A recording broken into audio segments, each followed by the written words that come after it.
नमस्कार, मी राजाभाऊ मोहोळ महाकॉमेंट्रीमध्ये तुमचं स्वागत करतो. ही कॉमेंट्री पब्लिक डोमेनमधील उपलब्ध माहिती, इलेक्शन डेटा आणि रिपोर्टेड डेव्हलपमेंटवर आधारित आहे. त्यामुळे कोणत्याही पॉलिटिकल पार्टीचा प्रचार किंवा विरोध करण्याचा इथे उद्देश नाही. हा व्हिडिओ नागरिकांना कॉन्टेक्स्ट, फॅक्ट्स आणि इम्पॅक्ट समजून सांगण्यासाठी आहे. महानगरपालिका निवडणुका कागदावर जरी लोकल वाटत असल्या तरी पण त्या महाराष्ट्रात नेहमीच पॉलिटिकल इंडिकेटर ठरल्या आहेत. 2026च्या महापालिका आणि नगरपालिका निवडणुकांकडे पाहताना चर्चा आज रोड्स, वॉटर आणि गार्बेज इतकी मर्यादित राहिलेली नाही. ती थेट अलायन्सेस आणि सीट शेअरिंगच्या मॅथपर्यंत पोचली आहे. 2022मधील शिवसेनेची स्प्लिट, शिवसेनेची फाटाफूट आणि 2023मधील राष्ट्रवादी काँग्रेसची स्प्लिट नंतर राज्याचं पूर्ण पॉलिटिकल लँडस्केप पूर्णतः बदललेलं आहे. आज प्रत्येक शहरात एकच चर्चा आहे, कोण कोणासोबत आहे आणि ही स्ट्रॅटेजी नेमकी काय आहे. सर्वात जास्त चर्चेत असलेली घडामोड म्हणजे जवळपास 20 वर्षानंतर ठाकरे कुटुंबातील 2 भावंडांचा पॉलिटिकल अलाइनमेंट. उद्धव ठाकरे यांच्या शिवसेना युबीटी आणि राज ठाकरे यांच्या मनसेने BMC आणि इतर सिविक बॉडी पोलसाठी अलायन्स जाहीर केलेली आहे. मराठीत म्हण आहे, वेळ आली की जुन्या भांडण्याचंही गणित बदलतं. या निर्णयामागे भावना कमी असू शकतात आणि डेटा हा जास्त असल्याचं स्पष्ट दिसतं. मुंबई महापालिकेत एकूण 227 वॉर्ड्स आहेत. चर्चेत असलेल्या फॉर्म्युल्यानुसार शिवसेना युबीटी सुमारे 145 ते 150 सीट्स तर मनसे 65 ते 70 सीट्स लढवू शकते. मात्र भांडूप आणि विक्रोळी या भागात अजूनही डेडलॉक कायम आहे.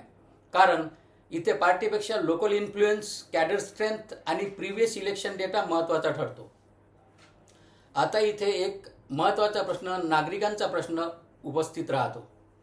अलायन्स ठरले आहेत, पण माझ्या वॉर्डमधले वॉटर सप्लाय, पॉटहोल्स आणि गार्बेज इत्यादी इश्यूज सुटणार आहेत का?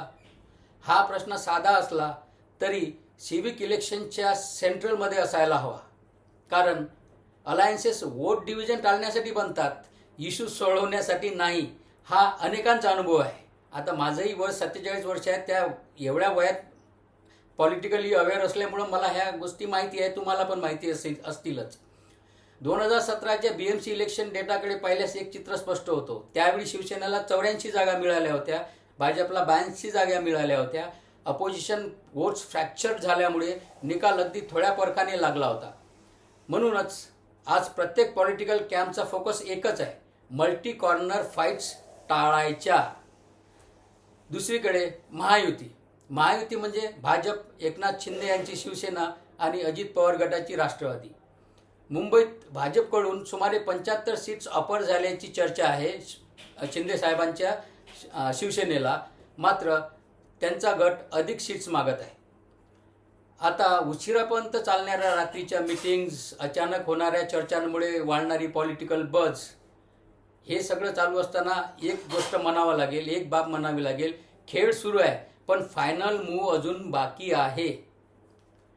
आता राहिला महायुतीचा कॉन्फिडन्स, तो येतो कुठून हेही समजून घेणं महत्त्वाचं आहे. राज्य विधानसभेत त्या आघाडीच्या सध्या सुमारे 60% सीट्स आहेत आणि ही स्ट्रेंथ लोकल स्ट्रॅटेजी ठरवताना महत्त्वाची ठरते. इथे नागरिकांचा दुसरा प्रश्न पुढे येतो. पार्टी बदलते, सिम्बॉल बदलते, पण निवडून आलेला कॉर्पोरेटर पुढील 5 वर्ष आपल्याला अवेलेबल असतो का? हा प्रश्न अकाउंटेबिलिटीचा बद्दल आहे, जो कोणत्याही अलायन्स डॉक्युमेंटमध्ये आपल्याला सहसा दिसत नाही. महाविकास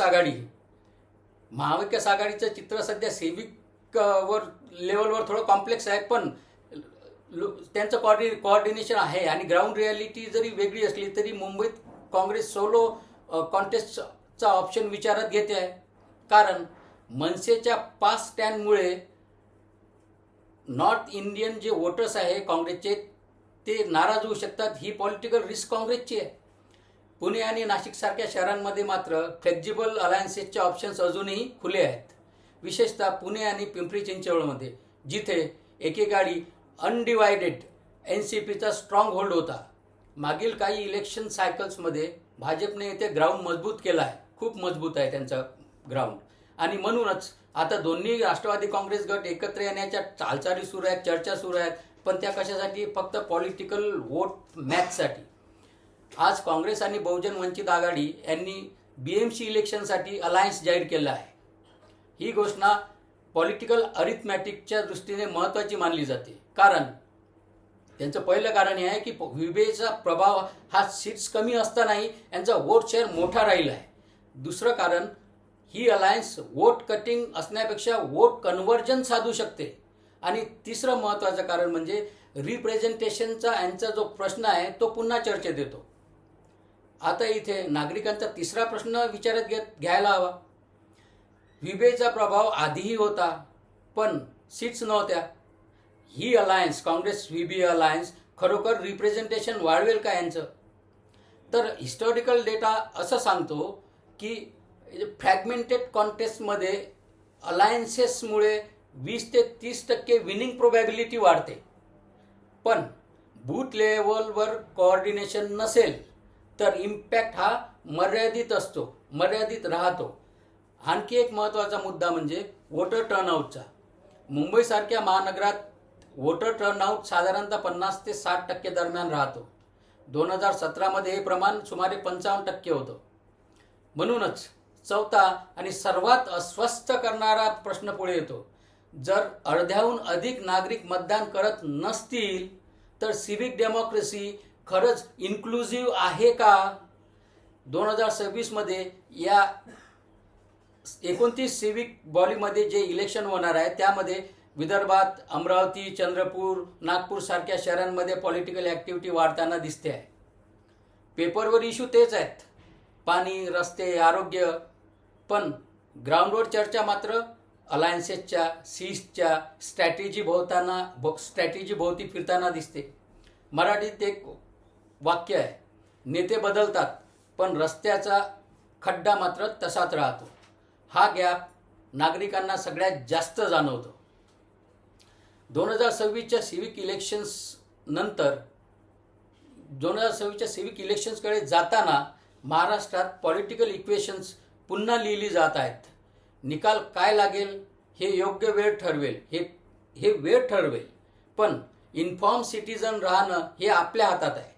ही होती महाकॉमेंट्री, तथ्य, संदर्भ आणि स्पष्टतेसहित.